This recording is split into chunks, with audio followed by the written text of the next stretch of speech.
Hello la team, j'espère que vous allez bien. On se retrouve aujourd'hui pour parler du chapitre 1094 de One Piece. Les amis, nous avons devant nos yeux un chapitre incroyable. Dans la précédente review, je vous parlais de Saturne qui se révélerait être une menace dans le futur. Et ben nous sommes dans le turfu. Ce chapitre, il est extrêmement intéressant. Je m'attendais pas à ce que Oda nous le fasse rentrer comme une star. Parce qu'au final, là, on se rend compte que Saturne, il met fin à plein de débats. Son entrée, son aura et surtout son pouvoir font de lui un combattant hors pair. Alors bien sûr, on l'a pas vu encore faire énormément d'actions, mais juste la scénographie qui a été mise autour de lui, c'est pour nous montrer que Saturne et le Gorosei en général ne sont pas là pour rigoler. Alors avant de rentrer plus dans les détails, je vous invite à mettre un gros pouce bleu pour ce chapitre incroyable, et si ce n'est pas déjà fait, eh bien abonnez-vous tout simplement en cliquant sur le petit bouton rouge. Et maintenant que tout est dit, on est parti. Comme je vous le disais plus tôt, l'entrée de Saturne est une masterclass. Les gars, on a probablement là l'une des meilleures entrées d'un méchant que l'on ait jamais eu. Oda, il a mis tous les moyens pour qu'on se rende compte que Saturne, son arrivée, c'est quelque chose de fou. Déjà, on a Luffy, Kizaru, Zoro et Jinbei qui remarquent la présence malfaisante d'une personne. Et vous le savez comme moi, lorsque Oda appuie vraiment sur la réaction de ses personnages et surtout quand il appuie sur leur utilisation du haki de l'observation, ce n'est pas pour rien. C'est qu'il veut vraiment mettre l'accent sur le personnage qui est introduit et il nous montre également que ce personnage, encore une fois, ce n'est pas un petit bouffon. Plus que cela, ce qui est intéressant avec cette introduction, c'est tout ce qui est lié au côté démoniaque. Donc déjà, on a ce fameux cercle magique qui permet d'invoquer des entités démoniaques. On a également toutes ces flammes destructrices autour. On a un marine qui se fait éclater en un seul coup. Bref, ce chapitre, il nous présente extrêmement bien Saturne et j'ai hâte de voir ce qui va être fait dans l'animé parce que dans le manga, c'est bien, mais quand l'animé fait bien son taf, c'est incroyable. Bref, avant de rentrer plus en détail sur le cas Saturne, on va s'intéresser à ce qui se passe en amont, c'est-à-dire le combat Luffy-Kizaru. Alors là les gars, j'ai été assez étonné de voir que Luffy arrivait à court de son Gear 5. Alors effectivement, il l'avait utilisé auparavant contre Lucci, mais le fait que désormais, au moment où ça devient critique, il le perde face à Kizaru, je trouve ça un peu too much. Maintenant, reste une question, est-ce que Luffy a réussi à battre Kizaru? Parce que effectivement, on voit Luffy tomber d'un côté et on voit Kizaru tomber de l'autre. Donc est-ce que ce coup de poing l'a mis à terre? Personnellement, j'aurais du mal à voir Kizaru être mis KO sur un point comme ça, dans le sens où il faudrait quand même que ce soit assez marquant, et là on voit juste Kizaru qui se prend le coup de poing, qui tombe, et voilà,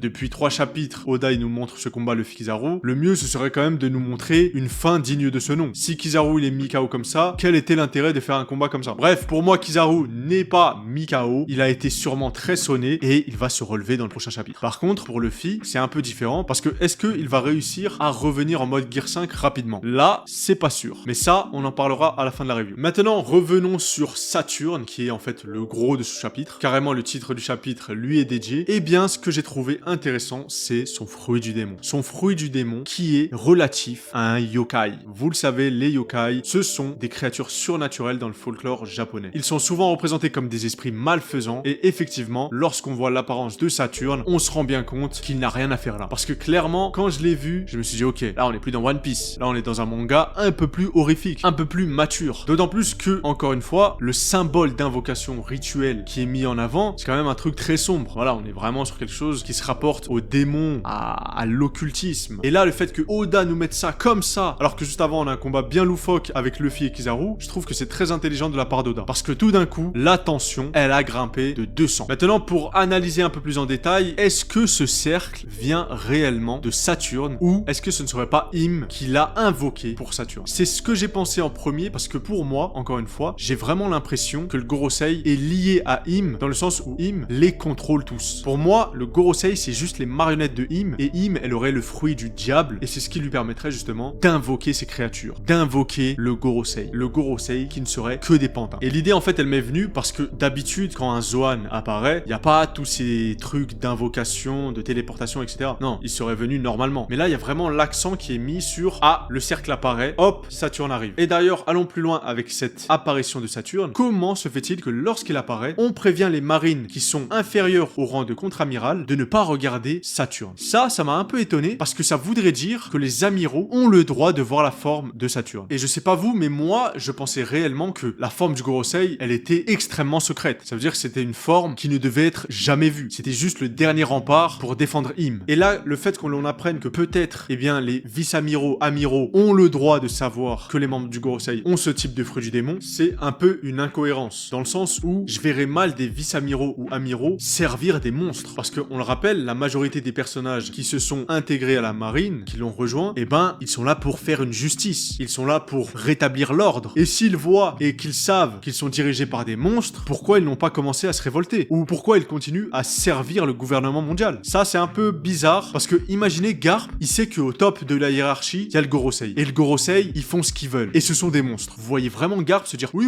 je savais que Saturne, c'était un monstre démoniaque. Je savais également qu'il y avait Im, voilà, qui était le roi du monde. Et ça ne me pose aucun souci. Ah là, personnellement, si c'est le cas, mon estime pour Garp, elle descendrait à 0. Parce qu'il n'y a aucun monde où il accepterait de servir des monstres. Après, bien sûr, j'ai parlé de Im. Là, j'ai quand même rajouté un peu plus. Parce que pour moi, Im, elle est strictement secrète. Cette entité qui est Im, elle n'est connue que par le Gorosei. Pour moi, il n'y a personne d'autre qui connaît son existence. Bon, maintenant, Sabo, il le connaît. Mais c'est impossible que les membres de la marine soient au courant de l'existence de Imu. Sinon, ça ferait aucun sens. Sinon, il n'y aurait même pas de gouvernement mondial. Puisque les rois refuseraient de servir un roi ultime. Bref, c'était ma petite parenthèse. Ça m'a un peu étonné cette phrase de « Oh, les contre-amiraux n'ont pas le droit de voir Saturne. » Ça veut dire que les vices ont le droit. Kizaru a le droit. Donc Saturne, c'est un peu un guerrier connu. Bizarre. Et pourquoi en fait que les contre-amiraux? Genre parce qu'ils sont trop faibles pour me regarder? Maintenant, on aura sûrement des explications sur ça. Mais ce qui est assez énorme, c'est la manière dont il tue ce marine. Alors effectivement, on peut pas réellement savoir comment il l'a tué. Mais si c'est réellement ce regard qui a tué ce marine, je vous le dis, on a peut-être devant nos yeux une forme avancée du Haki des rois. Moi, c'est ce que j'ai pensé directement. Parce que le Haki des rois, on a vu qu'il permettait de paralyser les gens, qu'il permettait de les terrifier, de les faire s'évanouir. Maintenant, pourquoi pas imaginer que le Haki des rois éveillé permette de tuer quelqu'un d'un seul regard. Et là, on est vraiment sur des pouvoirs dignes d'un dieu. Et c'est ce que sont censés représenter le Gorosei. Donc personnellement, ça m'étonnerait pas également que Saturne et le Haki des rois. Voilà, on est sur un personnage qui se présente comme un top tier. Donc pourquoi pas lui attribuer le Haki des rois. Bref, allons encore plus en détail en analysant ce fameux cercle démoniaque. Nous voyons dessus le chiffre 5. Alors, il y a plusieurs hypothèses concernant ce fameux chiffre. Est-ce que c'est simplement la représentation du Gorosei, sachant que les membres du Gorosei sont au nombre de 5, ou est-ce que nous avons simplement là une sorte de rang parmi le Gorosei? Donc Saturne serait le plus faible du Gorosei. Moi, j'aime bien ce genre de délire, ça serait intéressant à voir, mais je pense pas que ça ira aussi loin dans le sens où le Gorosei a l'air assez équilibré vis-à-vis de ses membres, et voilà, ça aurait aucun intérêt qu'il y en ait un qui surpasse l'autre, etc. Mais pourquoi pas? Voilà, on pourrait imaginer donc que le plus jeune, donc le blond, ce serait le numéro 1, le numéro 2, ce serait Vénus, donc celui avec le sabre. Voilà, ça peut être assez intéressant, dites-moi ce que vous en pensez en commentaire. Bref, maintenant j'aimerais encore une fois parler de l'apparence de Saturne, parce que personnellement, comme je vous le disais plus tôt, je trouve le contraste avec Luffy et le gouvernement mondial extrêmement intéressant. On a vraiment là, devant nos yeux, la raison pour laquelle Oda veut faire de Luffy un personnage goofy, un personnage un peu stupide, qui rigole tout le temps, etc. C'est parce qu'il sait que dans le futur, les ennemis finaux, c'est le gouvernement mondial. Et le gouvernement mondial, c'est totalement l'inverse. C'est des ennemis bien dark, bien sombres, on sait pas ce qu'ils font derrière le château, mais clairement, ils font très peur. Et je vous le dis, hein, c'est ce gouvernement mondial, c'est l'ennemi à abattre. Il y a personne d'autre qui mérite autant de se faire démonter. Moi, j'ai aucune pitié pour le Gorosei, et encore moins pour Im. Donc, ces personnages sont présentés comme des démons, et face à des démons, il faut quand même une lumière, quelque chose à laquelle on peut se rattacher. Et ce sera Luffy. Luffy qui va battre cette obscurité avec sa lumière exceptionnelle. Bien sûr, au final, on se rend compte également que le gouvernement mondial, il est là pour rajouter de la tension. Donc, le côté un petit peu cartoonesque, je pense qu'il sera mis de côté dans les moments vraiment tendus. Par exemple, moi, je me rappelle très bien du combat Kaido contre Luffy. À la fin, Luffy, même s'il faisait un petit peu ses délires cartoonesques, tu vois bien qu'à la fin, il est très sérieux. Il n'y a pas de « Ah ah ah, il rigole », non. Au dernier moment, grosse patate, tu vois Luffy bien sérieux, en mode Gear 5. Donc voilà, les gars, pour ceux qui s'inquiètent un peu du côté cartoon, vous inquiétez pas, on n'aura pas tout le temps ça. Là, on l'a mangé contre Kizaru. Vous allez voir, si Luffy revient en Gear 5 contre Saturne, il l'aura pas. Il aura pas de côté cartoon. Ou du moins, il l'aura au début, puis après, il va être vraiment en mode serious business. Et d'ailleurs, en parlant du combat Luffy contre Saturne, j'ai envie de vous dire, théorie confirmée. Parce que là, il n'y a aucun monde où Sanji, qui est le seul à présent face à Saturne, lui fasse un combat. Dans le sens où, là, on est vraiment sur un nouveau type d'ennemi, et je vois mal Sanji battre Saturne. Mais, justement, intéressons-nous plus sur cet affrontement qui aura probablement lieu dans le prochain chapitre. Est-ce que ce ne serait pas là un très beau parallèle fait par Oda? Sanji, on sait qu'il a le Diable Jump, donc c'est-à-dire qu'il est capable d'enflammer ses pieds. On ne sait pas vraiment grâce à quoi il est capable de faire ça. Certains disent que c'est la friction, d'autres disent que c'est dans ses gènes, mais je trouve ça très intéressant que ce soit Sanji qui soit le premier à se confronter à Saturne, parce qu'il y aura un très beau parallèle entre celui qui a une jambe du diable et celui en face qui est carrément un démon. Et d'ailleurs, ça me rappelle une image de Sanji qui disait qu'à un moment donné, la marine le prendrait au sérieux. C'est-à-dire qu'avant, il ne le connaissait pas, mais arrivera un jour où il se montrera comme une vraie menace. Donc pourquoi pas Sanji Sanji Saturne. Maintenant, comme je vous l'ai dit, je vois pas ce combat s'éterniser, mais ce serait très intéressant de les voir quand même s'échanger quelques coups. Maintenant, la dernière case, c'est quand même la plus importante, c'est tout simplement Bonnie qui blesse Saturne, donc il lui plante un sabre, et là pour le coup, ça décrédibilise un petit peu le personnage de Saturne, parce qu'il aurait pu le voir venir. Maintenant, ce coup, on est d'accord, il ne lui a rien fait du tout, et cela ne m'étonnerait pas qu'il se soit laissé planter. Donc au final, en fait, ce coup, il ne vaut presque rien. Sauf que il nous apprend quelque chose. Bonnie a sûrement dû voir l'implication de Saturne pour le sort de son père, Kuma. Et effectivement, on a une petite bulle de dialogue où l'on comprend que c'est Saturne qui a ordonné à Vegapunk d'enlever toute identité à Kuma. Et nous avons donc là le vrai responsable. Saturne, le dieu de la défense et de la science, a voulu faire de Kuma une machine dénuée d'émotions, dénouée de souvenirs. Mais pour quelle raison? Eh bien ça les amis, je suis convaincu qu'on va l'apprendre dans les prochains chapitres. Le flashback de Kuma, je vous le dis, ça va être un pur banger. Et pour moi, voilà, si je peux vous partager rapidement une théorie concernant Kuma, cela ne m'étonnerait pas que c'était simplement un esclave étudié car il était d'une race spéciale. Et Saturne, ne voulant pas que Kuma se serve des informations qu'il a dû apprendre à Marie-Joise, eh bien il a ordonné à Vegapunk de lui enlever tout souvenir, toute identité. Après, quel secret Kuma peut bien détenir, on ne le sait pas, mais il y a de grandes chances que ce soit lié au trésor de Marie-Joise, dans le sens où à un moment donné, Kuma il s'est dirigé vers Redline. Donc il devrait peut-être se rappeler de quelque chose et il voulait absolument trouver cette chose. Et maintenant, il y a de grandes chances qu'il soit en route vers Egghead, donc on aura sûrement la réponse très bientôt. D'ailleurs, j'ai trouvé un très beau parallèle avec Bonnie, c'est que la première fois, rappelez-vous, qu'on a vu Bonnie en action, c'était avec Zoro. Zoro qui allait abattre un dragon céleste avec son épée. Et ce qui est marrant, c'est qu'à l'époque, elle avait empêché Zoro de le faire. Et aujourd'hui, c'est elle qui s'attaque à un dragon céleste. Et en plus, c'est pas n'importe quel dragon céleste, puisque les membres du Gorosei, c'est le plus haut rang des dragons célestes. Donc j'ai trouvé ce parallèle vraiment très intéressant, mais surtout, j'ai bien l'impression que ce coup qu'a donné Bonnie, cela pourrait être l'incident d'Egghead. Parce que comme je vous le disais auparavant, frapper un dragon céleste, ça amène un amiral, mais est-ce que frapper un membre du Gorosei, ça n'amènerait pas les chevaliers divins? Après, si les chevaliers divins se ramènent sur Egghead, ça ferait beaucoup, mais j'ai envie de vous dire, pourquoi pas, que la grande bataille finale commence enfin. En tout cas, vraiment content de voir que le Gorosei se présente comme des grosses pointures. Je vous le dis, dans le futur, ce seront eux les vraies menaces à abattre, et je l'avais prévu bien avant, le combat Vénus-Zoro, il y a de grandes chances qu'il se produise, et ça serait un pur banger. Pour ce qui est de la suite des événements, je vois très bien Zoro bloquer Kizaru et Lucci en même temps. Bon, ce serait très dur pour lui, mais il le ferait en attendant que Luffy se relève, et de l'autre côté, on aurait Sanji en train d'essayer de tanker les attaques de Saturne. Puis, rappelez-vous qu'il y a également le robot mythique qui pourrait également aider Luffy et les Mugiwara à s'échapper. En tout cas, là, on a vraiment trop d'éléments qui se mettent en place. L'arrivée de Saturne, ça rajoute encore une pièce à l'échiquier, et je vous le dis, on n'est pas prêt pour la suite. Ça va être un gros bordel. Et comme j'aime le dire à chaque fois, c'est ça qu'on aime. Allez les amis, on se dit à très bientôt pour de nouvelles vidéos. Ciao!